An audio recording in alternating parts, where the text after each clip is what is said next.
YouTubers. I'm sorry about the delay. I've had about 4 months off. Today we're going to talk about how to do a casting with the cement powder, making it into concrete, and making some of the molds that I have gone through in the last 2 videos. First video being what you can make a latex mold from, and the second video being how to make a latex mold and a mother mold. And it ended with doing a bear face and making a mother mold here out of expanding foam from this lovely bear bench that's hidden behind the cement powder here. Today I'm going to show you the mix that I make and also show you how to make some colours here that these monkey heads are displaying for you. We've got all of these oxide powders, and the only powder I wasn't able to get blue, so in that essence I ended up getting this RIT dye. Been trying for 3 years to get blue oxide powder, gave up in the end. It just isn't available in New Zealand. The RIT dye, which is a powder which you put in boiling water, works perfectly. So the huge advantage of using the oxide powder with the cement powder is that it will stay the same colour forever. So if you've got a yellow monkey head, it's yellow all the way through. It is a big difference if you're going to leave them outside. Most of my concrete will be left outside. I've got a couple of iguanas now in my letterbox. They'll stay brown iguanas. They won't be white or grey iguanas that have been painted with brown paint. I think it's a big difference because I don't like going back and having to redo the art. So I'll just go through the cement I use. The cement is the white. That's the one I like. I don't know what make you can get. I've used 3 different makes. They're all pretty much the same price. It is dearer than grey cement. This would be about 30 bucks a bag, and as opposed to 18 or 20 for the grey cement. So this is one make. I've used this make as well. Can't see where that comes from, but that's white cement again. Whatever white cement you can get, I've got no preference. It's just what's available at the time. I usually do beaker by beaker, and this is a beaker full enough for me of white cement. I'll show you the difference with the grey cement. It's quite a bit coarser. It also comes in different makes. Obviously I've opened it up the wrong way. With the grey cement, that would usually be mixed with your basic sand. I want to show you the difference between the 2 sands, because I don't use this sand. Average sand, which essentially, as I'll show you, is much coarser than the white sand I use. But you do avoid going to the beach and getting your own sand, because that has got salt in it, and salt isn't good with cement. This is the white sand. I'm going to show you the difference in its texture. Is that this could be a little harder to find. The white sand is called silica sand, and the silica is known to be dangerous for the lungs. So Halitosis, I believe, is what it can cause if you use it all the time. Normally you'd have a mask on when I was mixing it. You could probably see the difference in the texture. This is going to give me a much smoother finish, more like a porcelain type surface, which is what I'm trying to get to. I probably am trying to make cement not look like cement. But if you take out the coarse sand and I mix these 2 together, I have exactly what I want. Now there's a beaker of each, and that's my ratio. It doesn't have to be exact, but I like 1 to 1. So that's all it is. It's that simple. 1 to 1. We'll be mixing this up and add water. So once you've set on your ratio, the 1 to 1, and you've managed to find your white sand and your white cement, it's like magic to me. It's like making instant stone. I just love it. And there is one thing I'm going to add as well that I've learnt makes a nice bit of difference. It's called plasticizer. I'm probably using it not what for it's designed for, because I've read on the back and it doesn't mean much to me. For me, it gives a shinier, smoother surface, which is again all I'm after. This will last forever. It was $16, and I can't mix it in to here because there's so little of it, so I have to mix it in with the water. So I'll mix these 2 first, just like if you were baking, and then I'm going to put the water in here. So I'll mix a bit of water so I can put my 1 drop of plasticizer in here. I'll then show you the difference on the monkeys of the different ratios and consistencies I've made of the 3 white ones, and this will help explain it. So in goes the plasticizer into the water, in goes the water, and as I do this you can sort of see some white flecks. That's the cement, not the sand, and that's too dry, so I'll just pop a bit more in. I don't have it liquid, I have it like it'll pour in, but not necessarily liquid. You could also have a stiffer mix, and it's up to personal choice, a lot of it. Like it'll all set as concrete once the cement has been mixed with sand and water. So I would say that's a that's a fairly stiff mix, and I would say you could go a little bit more, probably be about right there. And if I was to put a bit more plasticizer in, it actually ends up looking creamy. But if you can see when I push against it, you're getting a nice surface there anyway. Now before I go any further, I will tell you what happens with your concrete products. You really should only buy them when you're going to use them. You shouldn't anticipate that you're going to use them and then not go around to it. That's what will happen to it. So I tend to go and get 3 bags at a time, and this will be what happens to the last of the 3 bags. It turns into rocks. And so just for your own sake, don't try and store it for too long. But never fear on that, because what will happen is if you, I don't know where I got this, but I think it would be an op shop for a couple of bucks, but you should probably get these from garden centres. It's a big sieve. And if you put it through the sieve, again, you can use the powder, but you only want to be using powder. Don't ever, I throw that in my driveway. The other thing you should never use is a dirty bowl like this. So I won't be using this again. All those dry flakes would become like little bits like that in there and ruin your mold. So clean bowls, sieve it if you can. Don't need to sieve the sand because it's just so smooth. I will add some oxide powder now. Now if you wanted to get a smooth green monkey like that, you would have put however much green you wanted into the dry mix before you add the water. My preference is to have a more rippled effect, so I will show you the amount for 1 beaker. And I go 1 to 1, and I could probably tell you straight off that the dog, for example, is 3 beakers of cement powder to 3 beakers of sand, making 6 beakers in total will make that dog. And then I can write a few notes to say how much oxide powder, if I'm trying to marry up and make, say, a pair of lady heads or something, and you want them similar. So you can just roughly in your head in a quick note work out, you know, whether it's a heaped teaspoon or whatever you've got, you can work out and try and marry things together. But I tend not to worry about that. What I like, which is a more rippled natural effect, and what I probably want to show you with this is that you actually don't need very much. That's probably too much, for example, but it will show you how the green will go through, and I wouldn't be wanting to mix this too much. So I'm just looking for a natural ripple in there. And also through casting it, it'll tend to leach in. Sometimes I just use very little, and I can fill any of my molds at this point that I want to be a green ripple. At the moment, what I really want is a green tiara for my lady. So the lady here, I think she needs a green tiara. This is a Art Nouveau celluloid, which is like an early plastic dragonfly purse clasp. I've just made a latex mold over her. She took the mold beautifully. I did it both sides, so front and back she's going to have the dragonfly tiara. She sort of fits perfectly, and if she doesn't, you could make her fit perfectly. You can put her anywhere you want on the head. But most of these ladies I'm doing at the moment are botanical ladies, so the dragonfly is a great sort of motif for that. Plus she's beautiful. Got the latex. It's the most basic support you can imagine, because the smaller the mold, the less you're ever going to need to support it. There's not enough weight in this to worry. And I did want her to be green, and she's green. I'm also only going to be wanting this part of her and below, so I can't cast her like that. I have to, she'll end up leveled at the top. The smallest amount of agitation will get her into all her little bits. I'll be happy with that, but I'm going to have to actually fill her some more, because I'm going to want it to come up to here. And that, of course, is not going to be possible unless I put a bit of masking tape onto her. And masking tape, you'll find, is your absolute necessity when you're dealing with this.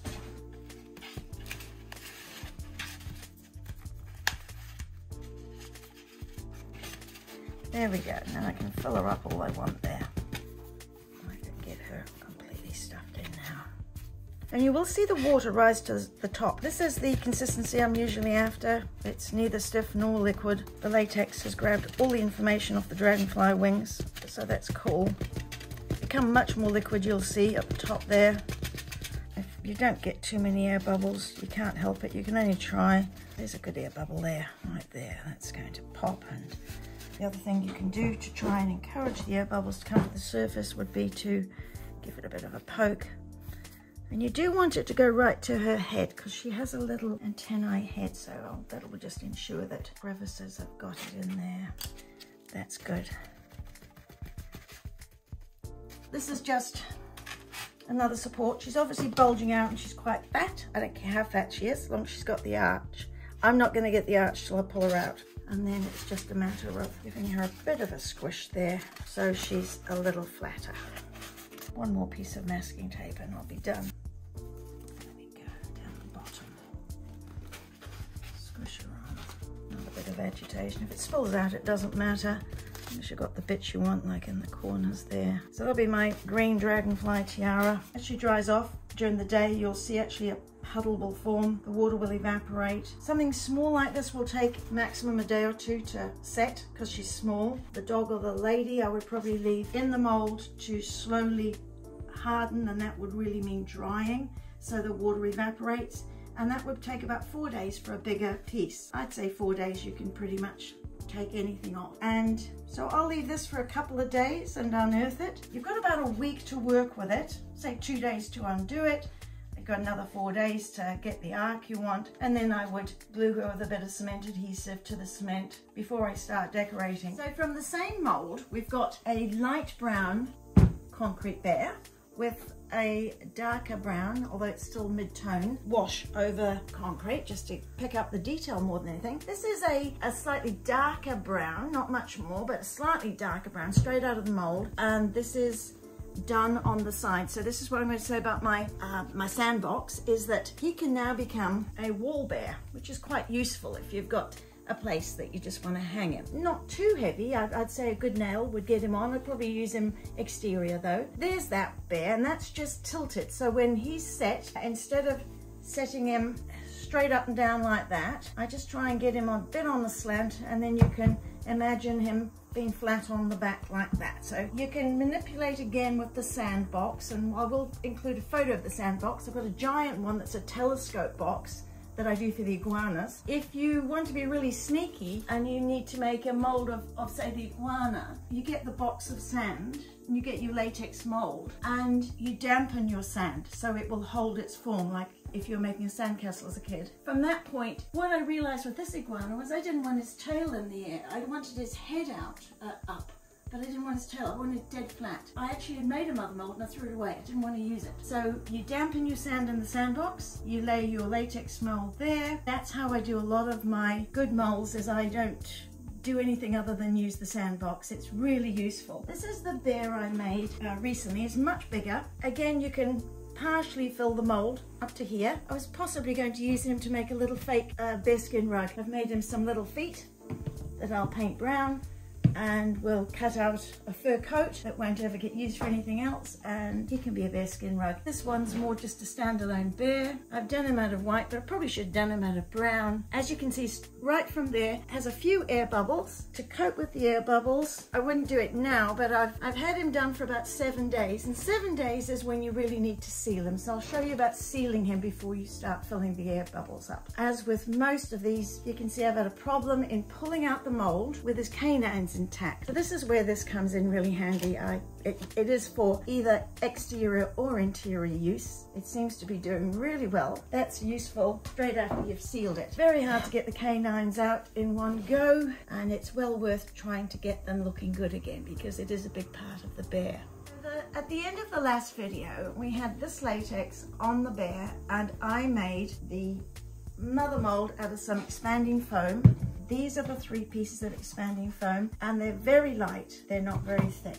This guy already is, he's medium heavy. I was never going to be able to pull him out without cutting his back up here. And don't worry about having to cut his back. All you need is a bit of masking tape, and I've done it with a dog here just to show you. You basically railway track the masking tape. It doesn't have to be perfect. It's going to work well. On the inside you can see it's a pretty good fit. You just do try and marry it up in the right place. He's a bit more complicated because he's going down his legs. I can't get the dog out from this width here. It will stretch, but not big enough to go all the way to there, all the way around there without probably breaking his legs off. I'll show you the actual seam that it's created. It's almost non-existent. If you can trace a seam down his body to there, it's you know, I mean, it's hidden in his fur. I can hardly see it. If it does stand out proud, for example, and it will be more proud than not, you could probably scrape the whole thing off with a fingernail within the first 7 days. So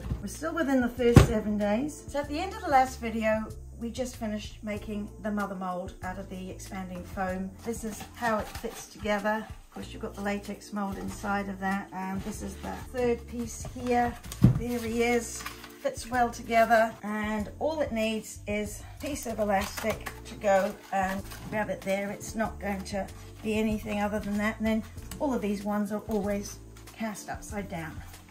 But for now, we're going to seal him, and it's an important part of the process. So he's been done for 7 days. You've got to wait 7 days. It says so on the back of the sealer, the concrete sealer. It's important because before you do anything, and you do have to wait till he's dried out, you don't want to seal something that's 3 days in, or 7 days minimum, I would say. And then comes the sealing. It's really important. I use a penetrating sealer. There's heaps of sealers. You'll get confused. A penetrating sealer means it's not going to sit on the surface. It's going to soak in and still seal. That's perfect, and you won't be able to see it. You'll see it when it goes on, but when it dries, which doesn't take too long, it's going to look the same. But you've got it sealed. The reasoning is that concrete's like chalk. It's going to absorb every mark. Even if you just wanted it pure white, to wash it afterwards, you want it sealed. If you want to start using paint or anything else to decorate, you're going to need it sealed before you start. Otherwise, you're going to get patchy paint. You need it sealed. You can't miss this out. I'm pretty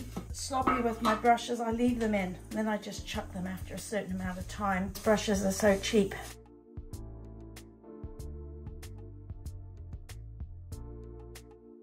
This will evaporate. Smelly stuff. I usually do 2 coats just to make sure he's completely sealed. Suppose I use 2 because, you could easily miss a bit down there. Now I have to say this is getting to the end of my tin here. So it's a bit dirtier than normal. It's usually doesn't have any color to it, but as long as it does the sealing job, all I am going to require of it. Once that's dried, you can decorate to your heart's content. You could use paint. I'm using fabric, decoupaging fabric onto the concrete without any glue, which I will show you in the next video. It's going to be how to decoupage fabric onto concrete and wood. I'll use a stool, a door, and the concrete statues that I'm making. So that's him sealed really quick. It is going to evaporate very quickly, and it will dry before your eyes, and if it was a new tin, you wouldn't be able to see it. So this is pretty much the end of the process. We've made a casting, and you've got my mix, but I didn't show you exactly the difference in the mix. From these monkeys, and I did this for your benefit, to do 3 different ways of the white monkeys, and I hope the camera picks it up. The first monkey here, I did a ratio of 1 beaker of cement, white cement powder, to 2 beakers of sand. What you get, because even the white sand is coarser than cement, what you get is a roughness, it's a texture, it's not, he's got most of his detail, he's lost it a bit there, it's just doesn't pick up the detail as well. The second one I did, I went back to my recipe I always use, 1 to 1. 1 beaker of sand, 1 beaker of cement. You're getting more detail on his back there. You might be able to see it.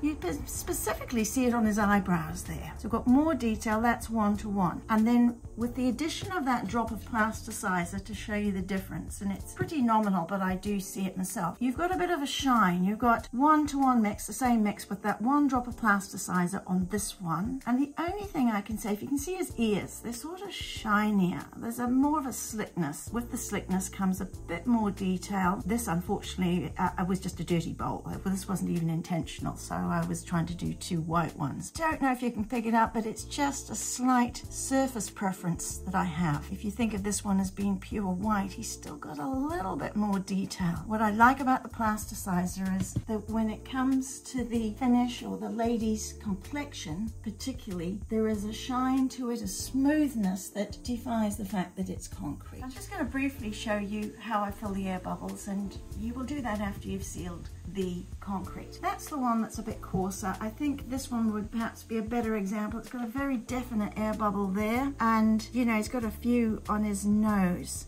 there is no way the air bubbles seem to be able to be filled, and I've tried with mixing a small amount of the same cement mix. So this is where the permafill comes in. It's mostly been used in the building trade to fill in gaps or nail holes. But I do find it absolutely lovely to use. It's a smooth pre-mixed, works out very cheap. And that's at this point where I would do that. Now, whenever I put it in, I tend to want to wipe it away straight away, and I'm definitely a finger person, even if it takes 2 passes, because when you're filling an air bubble and you've actually got fur, I actually just put it in, give it a little bit of time to dry, and then brush it off with an old toothbrush. You still want the fur lines. He's got a couple of air holes there on his chin, there, and push him in real hard, but then I don't want to lose my detail, so I'll come back and just check that I've still got that going on. He's got a lot more holes and things going on here, and it's not as important to get that all cleaned off, but that's how I deal with air bubbles. I don't sort of worry about them. It's easier to fill them than shaking the heck out of it at the time. That's that part done. I'm going to exit these and just show you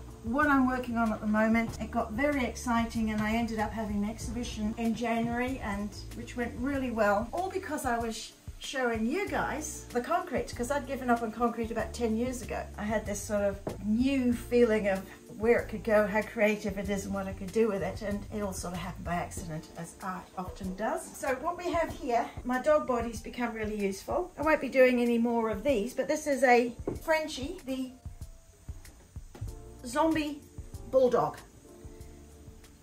He's a lot of fun to actually just mottle up with a bit of, you know, the spotting, the pinkness that a non-zombied French bulldog would have. But it was a lot of fun trying material as giving him a sort of coat. It started off as a coat, ended up as pajamas. This is where I'm heading now with involving the textiles, and it went from there to perhaps on the lady, the mannequin. So being a little bit more careful, and I'll be showing you the shots of her in progress. I started with this piece of material here, which has got the New Zealand native tuatara, and I always sort of wanted her to be a tree lady, and she was going to be green, and it went from there. And I actually put the tuataras down first, then drew a tree all over her, and then added the rest. So here's the back of her.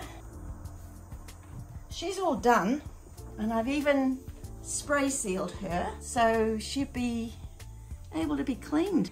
I feel really safe now that it's sealed and she's ready to go. I'll just briefly show you this process because it's actually going to be the next video. It's about 12 ladies. So when I say I'm using concrete as my next art form, it's just briefly for about the next year. I'll probably be making these concrete, what I think of as more like, it's like having a blank canvas. So you cast this mannequin lady in white cement. I'm finding this a fascinating place to go. I've got many more ideas. But if you like this video, please subscribe and push like if you liked it. I mean, it's as creative as any other form I've ever seen. Really excited about it, and I'll share that with you in the next video. So bye for now.